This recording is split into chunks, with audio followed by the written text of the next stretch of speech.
Hello guys, welcome to my daily blog. বাদামি মাদের জয় হোক।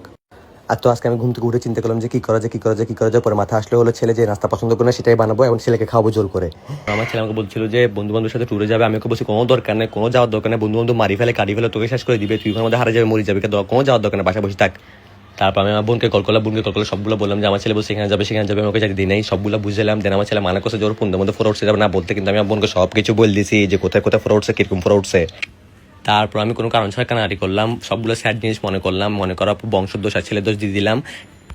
এরপর আমার জামাই বললো যে ওর বোনরা বাইরে মিলে সবাই দাওয়াত দিবে বাড়িতে। তখন আমি বললাম যে হ্যাঁ দেন আপনি দেন, সবকিছু আমারই দোষ, আমি এখানের মধ্যে সবগুলো খাটবো, আমি সাকরান হিসেবে আসছি না ঘরের মধ্যে, আমার কপাল খারাপ হয়েছে, আমি এখানের মধ্যে বিয়ে করছি, কেন বিয়ে করছি আল্লাহ জানে, ইচ্ছে বলো আমি বিয়ে নাই করতাম। তারপর যখন আমার জামাই আমাকে ক্লিয়ার করলো যে শুধু ওর বোন ভাই না, আমার বোন ভাইও আসবে, সবাই আসবে, তখন আমি বললাম যে মাশাল্লাহ এমন জামা পাই, আমার তো সার্থক, ঠিক আছে আমি সবকিছু করবো, সবকিছু আমিই বানাবো, এমন জামা পাই আমার অনেক সার্থক। তারপর ডাক্তার আমাকে ওজন আলগাতে মানা করছিল, তো আমি 10 কেজি উঠাইলাম, আমার ছেলেদের উপর দোষ দিলাম যে তোরা কিছু করস না।